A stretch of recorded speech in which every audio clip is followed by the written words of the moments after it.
네, 안녕하세요. 신박사 인사드리겠습니다. 2022년 7월 8일 신박사의 장 마감 복귀 방송 하도록 하겠습니다. 일주일 벌써 마무리 짓는 금요일입니다. 다행히도 이제 오늘 시장은 좀 플러스 마감을 해줬는데요. 뭐 하루하루 뭐 등락 자체가 뭐 그렇게 중요한 포인트는 아닌데, 그래도 최근에 이제 뭐 대기업단의 큰 기업단의 실적이 나왔음에도 불구하고 예상치를 하회한 어떤 실적이 나왔음에도 불구하고 시장이 반등하고, 또 이틀째 셀트론 삼성전자에 대해서는 쌍끌이 외국인과 기관의 쌍끌이 매수세가 들어온다는 부분도 긍정적인 포인트인데, 다음 주까지 좀 이어질지 봐야겠죠. 어쨌든 조금 나아진 어떤 기미들 흐름들이 좀 전개되고 있지만 여전히 이제 약세장이기 때문에 역시나 이제 반등 정도에 아직까지는 좀 머물러 있다, 이렇게 좀 인식하시는 게 필요할 것 같고요. 오늘 뭐 셀트론 그룹에 좀 악재가 발생했는데 그 내용 한번 체크해 드릴 거고, 충격적인 뭐 소식이죠. 지금 그 일본의 아베 전 총리가 총탄에 이제 맞았다는 소식인데요. 뭐 그 내용이 나오고 나서 이제 뭐 나스닥 증시도 선물 지수도 조금 빠졌었고, 뭐 일본 증시는 이제 거의 보합까지 내려와 버렸죠. 그래서 뭐 지속적인 어떤 이슈가 되지는 않겠지만 그래도 좀 충격적인 내용이긴 합니다. 그래서 전 총리가 총탄에 맞았다는 게 좀 충격적인데요. 어쨌든 오늘 시장 체크해보면서 2020년부터 강세장 동학개미 운동의 그 승자로 남기 위해서 필요한 것은 무엇일까 하는 그런 생각도 한번 같이 담아보는 시간 가져보도록 하겠습니다. 오늘 지수 마감부터 해보도록 하죠. 코스피 지수 0.7% 상승해서 2350포인트 마감했고요. 거래대금은 6.8조. 거래대금은 이제 크게 늘지는 않고 있습니다. 약 반등 정도라고 보시면 될 것 같고, 상승 종목 수 580 종목, 하락 종목 수가 260 종목으로 한 2배 정도 많았던 장세. 코스닥 증시 1.1% 상승, 거래대금 6.3조, 766포인트 마감했습니다. 상승 종목 수가 3배 정도 많았네요. 1000 종목 정도. 그래서 코스닥이 상대적으로 좀 강한 어떤 분위기를 좀 연출했고, 오늘 수급 구도는 외국인들이 이틀 연속 순매수했다는 게 좀 특징적입니다. 2,400억 정도 골고루 이제 업종별로 순매수를 해줬고요. 기관은 1,700억 순매도, 외국인 장중에 이제 순매도 선물 포지션했는데 막판에 거의 회수했네요. 코스닥 쪽에서는 외국인과 기관이 각각 100억, 300억대 순매수로 뭐 조금밖에 뭐 사진 않았네요. 뭐 신용융제 잔고가 좀 줄었네요. 17조 5천억 정도 계속 줄고 있는 형태가 되고 있네요. 고객 예수금은 55조 수준, 50조, 60조 안짝으로 계속 있는 부분들. 어제 미국 증시는 2% 나스닥이 강세였고요. S&P 1.5% 강세, 다우가 1% 강세로 조금 이제 반등하는 점진적인 좀 반등 흐름을 보여주고 있습니다.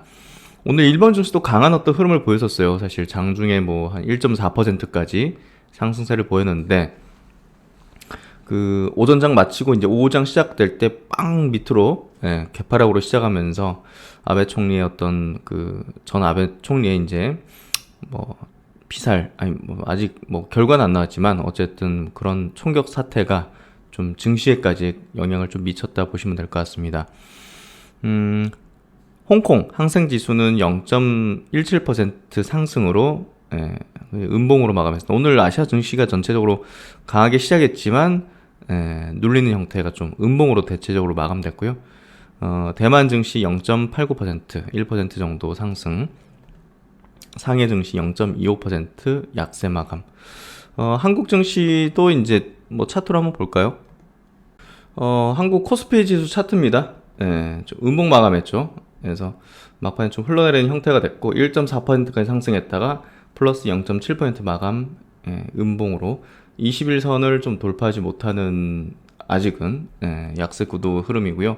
코스닥 증시 마찬가지로 양봉이긴 하지만 코스닥 양봉이긴 하지만 21선을 강하게 뚫어내는 그런 기조로 나타나진 못하고 있습니다. 거래대금이 좀 늘어줘야 되고 강한 매수자가 들어와야 되는데 아직 강한 매수자가 들어올 만한 환경이 아니죠. 그래서 그런 부분들이 지금 영향을 좀 미치는 여전한 약세의 힘이 더 강한 흐름을 이어가고 있다. 그래도 이제 코스닥 쪽에서는 중장기 입형 주봉상 중장기 입형선을 좀 지지받은 형태가 나와졌고, 코스피 쪽으로도 중장기 입형 부분 양봉 전환을 해주고 있는 모습이죠. 7월달 현재로서는. 이게 월 말까지 이렇게 되면 좋은데 일단은 어떻게 될지는 좀 지켜봐야겠죠. 예. 오랜만에 바이오 업종에 대해서 한번 좀 볼게요. KRX 이제 바이오 업종 지수 차트인데요. 최근에 양봉을 크게 세우는 형태가 전개됐어요. 예. 그래서 보시면 20주선입니다. 20주선을 붕괴시키고 나서 이제 작년 초죠. 예, 제대로 된 어떤 급반등의 형태가 좀 나오진 못했는데 계속 저항을 받는 형태가 되다가 여기서 좀 딱 세웠죠. 예, 옆으로 돌리면서 딱 세웠는데 완전 저점인지 모르겠지만 거의 저점대를 지금 다지는 형태가 아마 될 거라고 보여지고요. 뭐 그런 부분에서 지금 미국 시장에서의 나스닥 지수의 그 헬스케어 업종의 지수 차트와 흡사하게 좀 들어가고 있다. 그렇게 좀 보시면 될 것 같고, 나스닥 생명공학 지수 차트입니다. 예, 보시면 어느 정도 좀 가닥이 나오죠. 예. 그래서 오늘 제목에 달았던 이제 동학개미 운동에 또 승자로 남기 위해서 필요한 게 어떤 거겠습니까? 결국 자신의 어떤 기준과 철학을 명확하게 가져가는 거죠. 예, 그 확신. 결국 이제 동학개미 운동이라는 게 너도 나도 다 주식 투자를 한다는 주변의 사람들을 통해 가지고 이제 시작한 거잖아요. 근데 이미 이제 그때쯤에는 상승의 한 6할, 7할 정도가 이제 올라온 상태란 말이에요. 주도주라고 이제 불리는 것들이 이제 이미 뭐 나와 있는 상태고, 그러니까 거기서 조금 더 올라갔지만 결국 이제 그 조금 더 올라간 구간이 거의 고점권역이 되는 시기 된 거죠.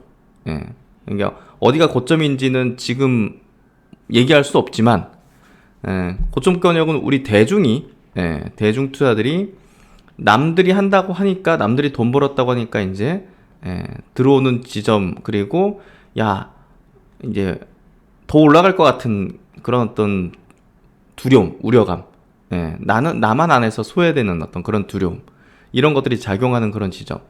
주식에서 막 대출하고 막 마이너스 통장 이런 것들 만들어서 투자할 때 사람들이 주변에서도 야, 이 뭐 사기만 하면 올라가는데 대출 내서 땡겨야지, 뭐 이런 식의 어떤 팽배하던 지점들. 또 부동산으로 치면 이제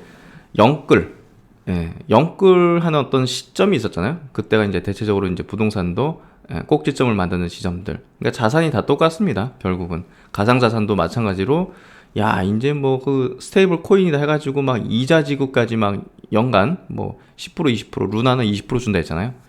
그런 거 있을 때 이제 대출 돈 다 끌고 와가지고 이제 그런데 딱 박아 놓잖아요. 그때가 이제 꼭지점 지점들인 거죠. 결국 이제 모든 자산이 비슷한 어떤 패턴인데 그걸 만드는 건 인간이잖아요.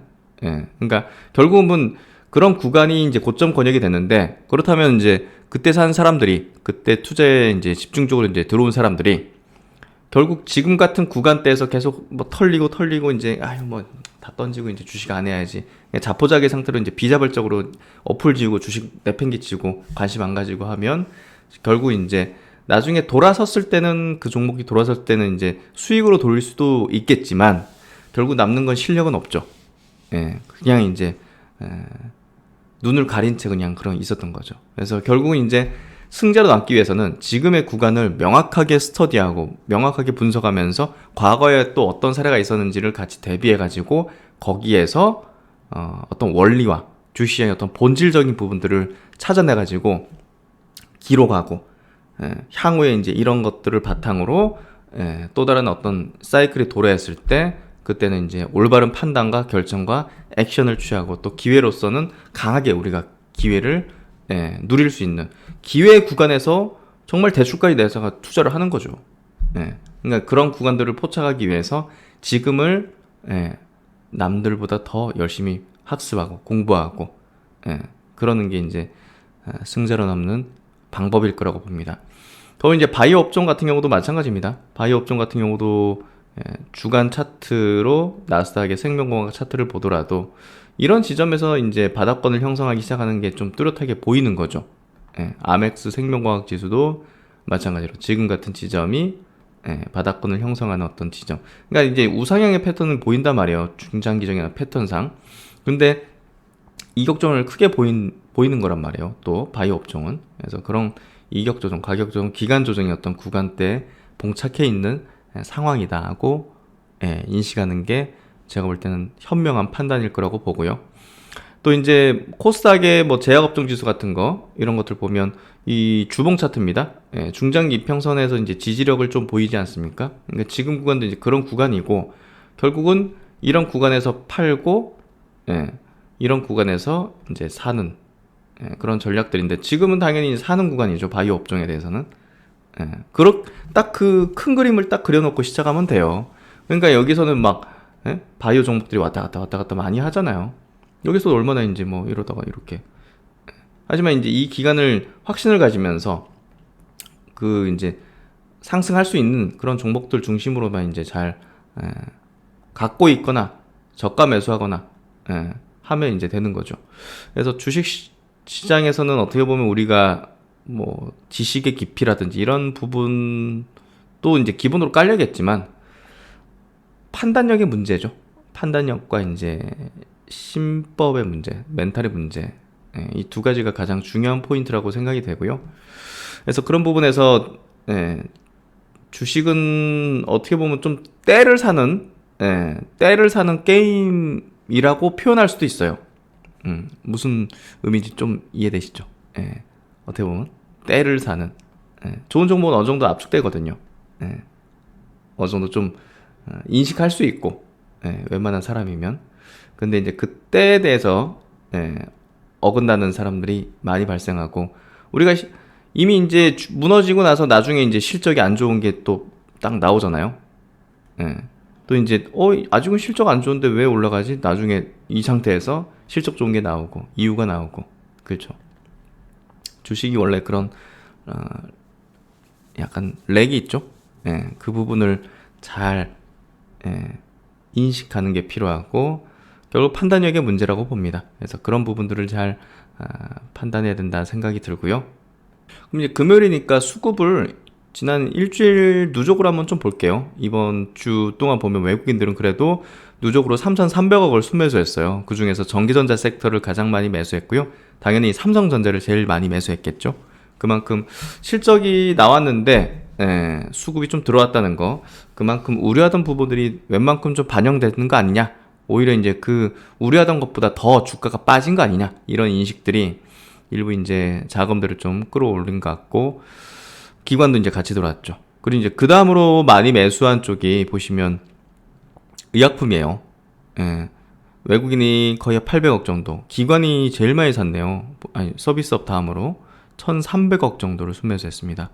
서비스업 쪽 네이버, 카카오 같은 기업들 기관들이 좀 산 것 같고요. 운수창고, 통신업, 그리고 화학 2차전 쪽으로도 매수를 좀 올린 기관의 외국인의 모습이고, 코스닥 쪽도 역시나 외국인이 1,200억 누적입니다. 일주일. 기관도 1,300억 누적으로 순매수하면서 이번 주는 수급 구도상 그래도 우호적인 어떤 누적을 좀 보여줬다. 그러면서 좀 이제 주 후반기에 반등을 해주는 그런 모습들이 좀 전개됐다. 이렇게 좀 보시면 될 것 같습니다. 그러면 이제 종목별 체크하기 전에 일단은 그 이제 전체 매크로단의 이제 리포팅하는 좀 볼게요. 지금 이제 매크로는 좀 어떤 상황에 봉착해 있는가? 최근에 이제 유가가 좀 떨어지는 어떤 흐름을 좀 보였고, 국채금리의 상승에서 조금 둔화되는 흐름들, 또 금리에 대한 부분은 이제 연준의 금리 정책에 대한 부분은 변화는 없을 것 같아요. 어쨌든 인플레이션이 뭐 꺾인다, 아직까진 그런 흐름은 없잖아요. 고용도 좋기 때문에 사실 인플레가 둔화되는 거는, 급격한 둔화는 좀 쉽진 않은 그런 어떤 흐름이기 때문에 연준이 또 일관된 정책을 펴는 게 지금의 상황을 타개하는 가장 나은 대안이라는 걸 역사적으로 이제 우리가 좀 인식할 수 있는데요. 그런 부분에서 이제 요 리포트 한번 볼게요. 연준 정책 변화 트리거는 해서 일단 고용하고 주택가격이 좀 내려가는 게 좀 필요합니다. 미국 쪽에서. 최근 시장은 경기 침체 우려에 기반하긴 했지만 물가 정점 기대감이 높아지면서 양호한 흐름을 보이고 있다. 에너지와 곡물가 하락, 상품 소비 둔화, 재고 증가 등 수요 둔화가 확인되며 인플레이션의 고착화 우려가 낮아진 영향으로 풀이가 된다. 해서 시장이 조금 반등했죠. 이번 주 후반에. 인플레이션의 고착화는 경기 침체가 심화되더라도 고육지체성 금리 인상을 계속할 수밖에 없습니다. 정책 실패 가능성을 내포하고 있었다는 점에서 이 같은 우려 희석은 큰 의미가 있다. 정책 실패 가능성이 낮아진 만큼 시장 내에서 극단적으로 투자 심리가 훼손되는 상황은 제한될 것으로 본다. 일단은 금리를 연말까지 3.5% 수준까지 올려야 된다고 지금 언급하고 있고, 이번에 이제 FOMC 회의록이 공개됐잖아요. 얼마 전에. 거기서 이번에 자이언트 스텝을 하는데 한 명 빼고 다 연준 의원들 찬성을 했단 말이죠. 그거 굉장히 의미가 큽니다. 그만큼 지금 금리 세게 올리는 거 다 공조한다는 거고, 7월 회의에서도 75bp 금리 인상할 가능성이 매우 높을 것 같아요. 아마도. 그래서 75bp 금리 인상을 지지한다는 발언, 매파적인 기조를 계속 이어가는 형태가 되고 있습니다.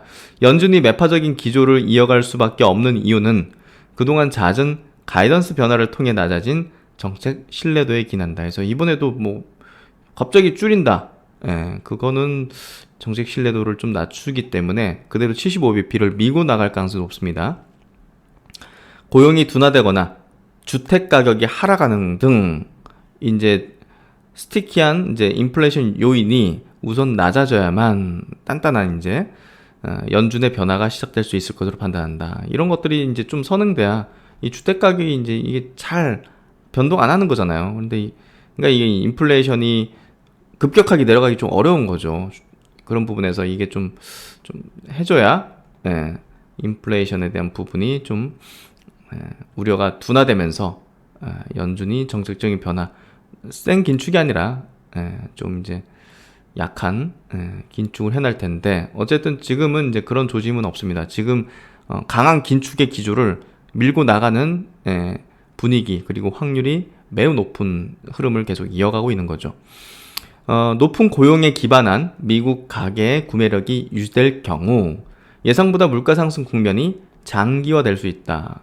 고용이 높으면 이제 미국 구매력, 소비력 유지되니까 뭐 물가 이거 잘 안 떨어질 수밖에 없는 거고, 이게 이제 장기화될 수 있다는 거죠. 그러면 이제 좀 복잡해집니다. 복잡해진다는 게 뭐 침체 국면이 좀 오래 이어질 수 있다는 거죠.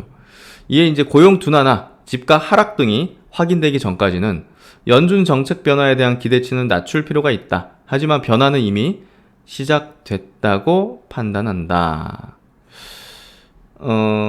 최근에 소폭 증가하는 신규 실업수당 청구 건수, 이제 고용이 조금 둔화된다? 뭐 이런 부분들이 이제 조짐이 나온다는 거죠. 그리고 이제 모기지 금리 상승에 따른 주택거래 감소. 주택가격이 보통 떨어지기 전에 이제 거래 감소부터 이제 발생되는 이제 시기인데, 그런 것들. 또 이제 일부 임대료 상승률 둔화 등 변화의 조짐이 조금씩 나타나고 있다는 거죠. 연준 정책에 대한 과도한 기대는 낮추되, 만약 시장이 실망감의 변동성을 키운다면 점진적인 비중 확대 구간으로 활용해야 한다는 기존의 판단을 유지한다. 그래서 연준 뭐 정책은 상당 기간 좀 유지될 거라 보여지는데, 만약 이제 시장이 좀 실망감에 여기서 더 떨어지면 좀 기회 아니겠는가, 이렇게 좀 얘기하는 것 같습니다. 어쨌든 높은 고용은 물가 상승의 장기화 요인이다 해서 굉장히 지금 실업률이 낮은 상태를 유지하고 있는 거죠. 여전히 아직까지는. 근데 이제 신규 실업수당 청구 건수가 조금씩 늘어나는 부분이 조금 실업률이 올라갈 수 있는 가능성들, 또 이제 임대료 상승률도 조금 둔화되기 시작한다는 부분도 변화 가능성은 좀 있는 것 같다 정도입니다. 아직까지는 뭐 그런 조짐은 없으니까요. 일단은 긴축이 강화되고, 또 이번 7월 달에 75bp를 인상하는 쪽으로 아마도 가닥을 잡지 않겠는가, 그런 것들이 이제 어느 정도 분위기상 그 환율 쪽에서는 유로화 약세의 어떤 흐름들을 더 강하게 좀 만들고 있는 게 아닌가, 같이 연결해서 이제 유럽 경제도 좀 안 좋죠. 그래서 이런 것들을 한번 체크해 보시면 될 것 같고요. 그리고 이제 오늘 그 바이오 업종이 나쁘지 않았죠. 뭐 최근 신규 상장한 이제 보로노이 같은 경우는 이제 21% 급등했고, 최근에 이제 뭐 에디시 쪽에 모멘텀 있는 또 레고캠 바이오가 2.9% 상승하는 등 오늘 뭐 바이오가 나쁘지 않았어요. 바이오 플러스 같은 경우는 실적 나오는 이제 미용주로 좀 많이 꼽아들었는데, 이런 것들 상승하는 과정에서 셀트론 그룹이 오늘 조금 조정을 받았죠. 셀트론도 이제 오늘 장중에 보면 4.8%까지 빠졌으니까 기관도 순매도로 좀 돌아섰고, 좀 악재는 악재긴 하죠. 매출이 좀 이제 없어질 수 있는 그런 어떤 이슈이기 때문에, 그래서 셀트론 헬스케어도 2% 정도 빠졌고요. 당연히 당사자인 셀트론 제약은 더 많이 빠질 수밖에 없죠. 4%. 기관들이 좀 많이 팔았다 보면 될 것 같은데요. 낙폭을 좀 줄이면서 마감을 했다는 부분은 긍정적이고, 또 이제 이 고덱스라는 간장약 전문 의약품이죠. 요 이제 의사들이 처방하는 그 약 같은 경우 이제 2019년부터 계속적으로 이제 그 건강보험 심사를 받고 있었기 때문에 거기서도 이제 어느 정도 이제 이게 급여를 못 받을 가능성들이 이제 열려 있었던 거죠. 근데 바로 이렇게 돼버렸네요.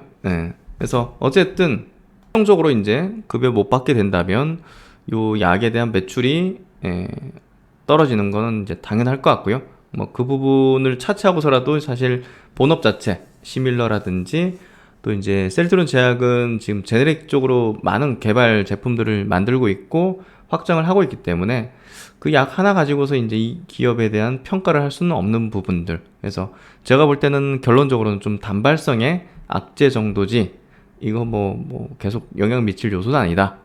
그렇게 좀 보러보고요. 최종적으로도 이제 그 패소해가지고 이제 이의 제기를 하거든요. 다시 한번 봐달라. 뭐 우리 이런 어떤 효능이 있고 임상 데이터 이제 제출해가지고.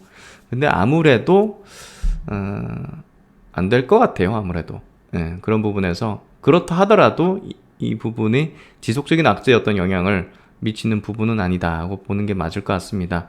뭐 상대적으로 이제 수혜를 보는 쪽은 뭐 일반 의약품이긴 하지만 우루사 같은 것들이 좀 간장약으로서 이제 반사 수혜를 좀 볼 수 있겠죠. 뭐 그 정도 체크하면 될 것 같은데 기사 한번 보죠.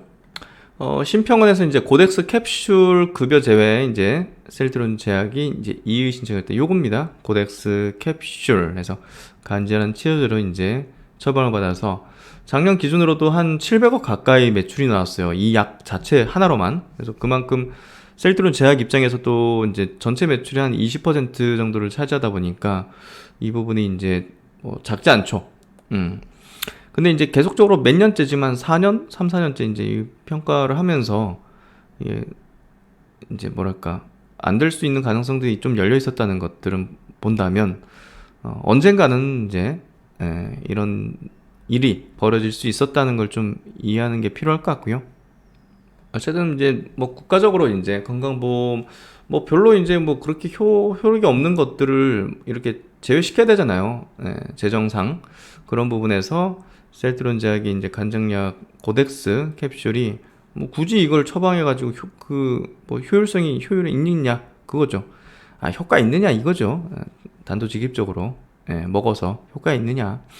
의사들 그냥 이제 리베이트 좀 받고 처방하는 거 아니냐 뭐 이런 게 아니겠어요.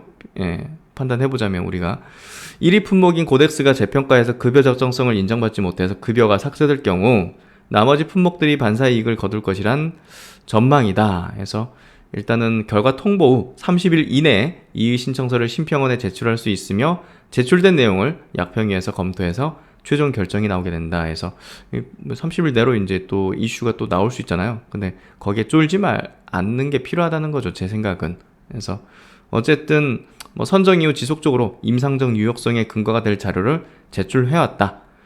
노력을 해왔네요. 이번 평가 결과는 최종 결과가 아니다. 회사는 즉시 자료를 보완, 가능한 빨리 이의 신청을 제출할 것이라고 설명을 했다. 그래서 어쨌든 이 부분은 뭐 어떻게 될지 모르겠지만 지속적인 악재로 이제 바라볼 필요는 없는 내용이다 하고 생각하기 때문에 그렇게 좀 보시면 될 것 같습니다. 그래서 오늘 수급적으로 이제 기관들이 좀 매도하는 흐름을 좀 보였다. 이렇게 좀 보시고 조정을 좀 받았다. 그래서 오늘 뭐 전체적으로는 종목들 나쁘진 않았습니다. 오늘 삼성전자도 플러스 마감했고 LG에너지솔루션이 실적이 이제 이익단으로 안 좋았죠. 하지만 이제 오늘도 상승하면서 그게 이제 중장기적인 어떤 관점의 악재는 아니다. 이렇게 좀 분석을 해드렸는데요. 어쨌든 LG엔솔은 이번 달 말에 오버행 이슈가 어느 정도 좀 지나가면 투자 매력이 좀 있는 그런 상태가 되지 않겠는가. 오늘 현대모비스가 또 5.6% 상승인데요. 현대차 그룹주 올해 이제 실적 굉장히 좋게 나올 게 지금 커지고 있죠.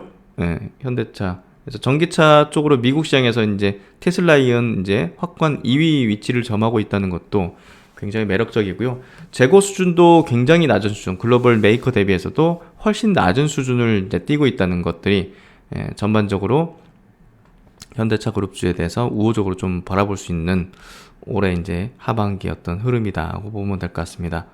그래서 오늘 뭐 종목들 뭐 나쁘지 않은 흐름들, 현대글로비스도 2%대 상승. 코스닥 넘어가서 오늘 HLB가 굉장히 센 상승세를 좀 보여줬네요. 그래서 HLB 기관들, 외국인들 동시 순매수를, 그래서 뭐 리버스 란입을 가지고서 기술 수출 안 하고 끝까지 이제 임상해서 상용화 자체적으로 시킨다, 이렇게 또 이제 인터뷰에서 이제 밝혔죠. 그래서 뭐 그런 내용이 반영돼 가지고 주가 급등인지는 모르겠지만 어쨌든 오늘 상승을 크게 하는 흐름을 좀 보여줬고요. 시젠 최근에 이제 코로나 확진자가 좀 많이 급등하고 있죠. 이런 것도 작용하는 것 같고, 알테오젠이 그래도 상승세, 최근에 지수 조정에도 상승세 유지하는 흐름들 전개되고 있습니다. 그래서 바이오 쪽에서도 이제 괜찮은 것들은 지수랑 무관하게 그냥 움직여주는 흐름이 되고 있다. 그렇게 좀 보시면 될 것 같고요. 오늘 뭐 2차전지 쪽도 나쁘진 않았던 것 같아요. 2차전지 에코프로비엠도 2% 상승, LNF도 2.8% 상승. 그래서 2차전지 기업들 첨보도 플러스 마감해줬고요. 전체적으로 반도체 소부장 관련된 기업들도 삼성전자가 최근에 바닥에서 좀 올라오기 시작하면서 나쁘지 않았던 흐름들. 테스가 오늘 3%, PSAK가 1.8% 상승하는 모습을 보여줬습니다. 그리고 이제 오늘 외국인과 기관의 동시 순매수 쪽으로 넘어가서요. 오늘 1위는 LG 에너지 솔루션, 2위는 LG 화학이 이제 차지를 했네요. 현대모비스도 바닥에서 좀 세게 올라오는 구도를 좀 보여주고 있고, 네이버, 기아, 현대차 그룹주들이 최근에 굉장히 좋죠. 현대글로비스도 그렇고, 만도, 하나솔루션도 이제 저점에서 좀 올라오는 형태가 된 것 같고, 유가 급락으로 떨어졌었지만 사실 구조적으로 성장하잖아요. 탈러시아를 해야 되기 때문에 이제 하나솔루션의 어떤 위상은 앞으로 더 높아질 거라고 봅니다. 코스닥 오늘 2차전지 LNF, 에코프로비엠 나란히 이제 1, 2위 수급 보여줬고, HLB 오늘 수급과 함께 굉장히 강한 어떤 기조, 뭐 노토스의 이제 뭐 테마주 단발성이라고 보면 될 것 같고, 보로노이, 엑세스바이오, 에이벨바이오, 미코바이오, 바이오가 많네 오늘. HK이노엔, 바이오 플러스. 그래서 최근에 바닥에서 바이오 쪽으로 수급이 상당히 좀 들어오고 있습니다. 그래서 이런 것들을 보면 우리가 좀 알 수가 있죠. 어느 정도는 이제 추세적인 어떤 흐름들. 이번 주에 수급 누적으로 보더라도 LNF 에코프로가 잠깐만요. 동시 순매수 쪽으로 큰 변동이 없네요. 바이오 좀 많은 편이죠. ST팜, 에이벨바이오, 알테오젠, HK, 이노엔, 바이오 플러스, 보로노이, 그렇죠? 그래서 보면 바이오 쪽의 기업들이 최근에 이번 주만 보더라도 수급 구도상으로 보고 주가 차트도 대부분 다 이제 바닥권 형성 구조를 보여주고 있다. 그렇게 좀 해석할 수 있을 것 같습니다. 그래서 이제 오늘 이렇게 마무리를 짓고요. 이번 주 정말 수고 많으셨습니다. 어느 정도 좀 완벽한 어떤 중기 바닥이라고 확신할 수는 없지만 그래도 조금씩 개선되는 흐름들, 수급 구도들이 주 후반에 좀 보여지긴 했는데요. 앞으로도 첩첩이 일단은 실적적인 부분, 미국의 이제 빅테크 기업들, 주요 기업들의 실적 발표와 함께 7월 말에 이제 집중 포진이 되는데요. 중순부터 이제 말일까지 이제 포인이 되어 있는데요. 그때 어떤 실적들이 좀 나올지가 가장 중요한 포인트 같아요. 하반기에 어떤 분수령이 될 수 있는, 추세적인 분수령이 될 수 있는 포인트가 아마 거기서 될 것 같고, 또 FMC 이제 7월 달 거 어느 정도 75bp에 가닥 잡히기 때문에 오히려 이제 50bp 하면 시장이 더 안 좋게 나올 수도 있기 때문에 그 정도가 아마 변곡할, 이제 뭔가 좀 변화될 수 있는 그런 이벤트, 이슈가 될 것 같습니다. 네, 한 주 고생 많으셨습니다. 신박사 또 열심히 또 분석해서 다음 주 같이 한번 동행하도록 하겠습니다. 즐거운 편안한 주말 되시고요. 신박사 다음 시간에 뵙도록 하겠습니다. 감사합니다.